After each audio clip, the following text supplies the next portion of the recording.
I think people often misunderstand when we say blue tech economy. They feel like that's really limited. They feel like that's limited to people that think about the economy or people that think about the ocean and how those go together. But they forget that an economy has to do with the resilience of a community.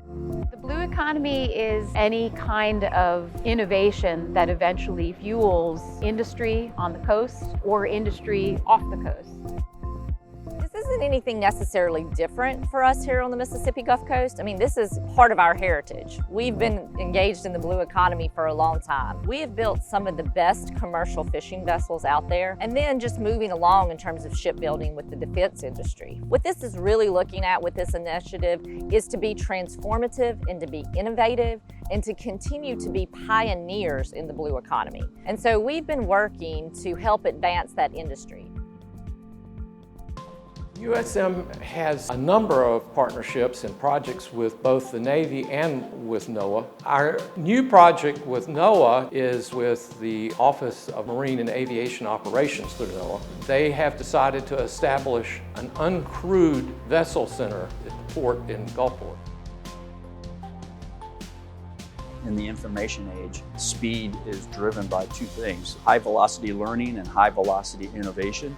To be able to really innovate rapidly, you need to have both federal partners and industry working together with academia. The University of Southern Mississippi has an education program for uncrewed maritime systems operations. We work with federal partners to have a program that is compressed into 5 weeks. That experience and education that they receive during the program reduces their on-the-job training time.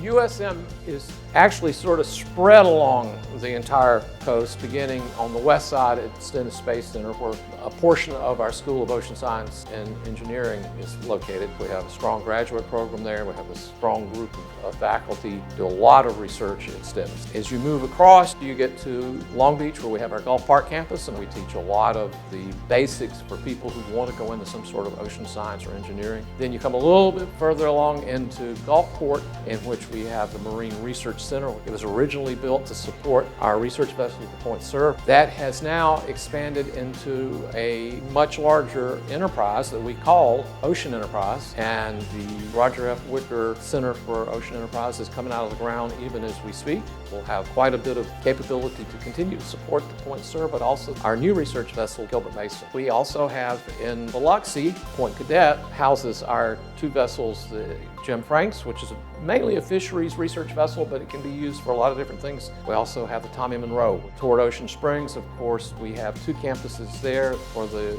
Gulf Coast Research Laboratory. Halstead campus that is world-renowned as being a research facility. And then the new campus that is at Cedar Point, where we have a lot of our aquaculture facilities. That's how we're spread across the coast. Location is the key thing that makes Mississippi a gateway to the Gulf of Mexico. We have an access to a major railroad system. We have a major strategic port. We have an interstate system. So right here, centrally located, you have everything you need logistically to be successful. Mississippi citizens are clamoring for things like better internet access, better access to technology, better access to schools and education. When you develop a blue tech economy, you're requiring all of those things to exist for it to function really well. You have to have good schools. You have to have good infrastructure for people to get to where they need to be. And so the great thing for citizens is that as the blue tech economy continues to grow and build, we're gonna have smarter, better educated folks. We're gonna have people with great career jobs, great technical education jobs, but you're also gonna have a better quality of life because that is required to have a blue tech economy.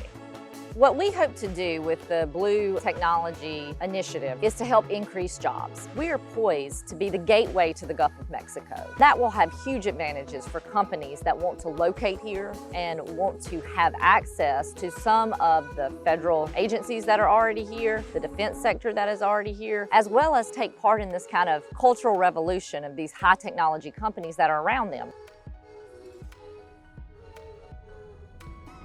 Students will be well prepared for a future in the blue tech economy at Southern Miss, especially at the Gulf Park campus. A couple of things, we're right on the beach, so they get this great opportunity to go up and down the coast and experience different industry pathways, different opportunities connecting to projects they work on in their classroom. So many of their project-based assignments are dealing with real-world problems that exist right here in the blue tech economy. And in addition to that, they also have the opportunity to do co-ops and internships that we've set up with companies all across the coast. And as we continue to attract people to this region for blue tech economy jobs, that's just going to be more opportunities for students to be able to really network, connect, create those clear, seamless pathways back into the industry.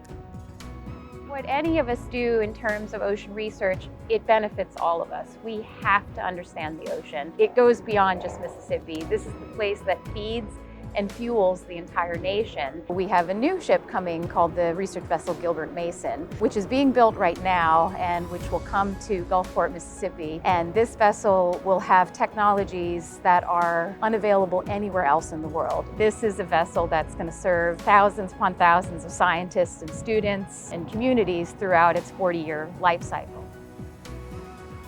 Mississippi will be successful, and we'll be successful in establishing a knowledge-based economy and growing high-paying jobs.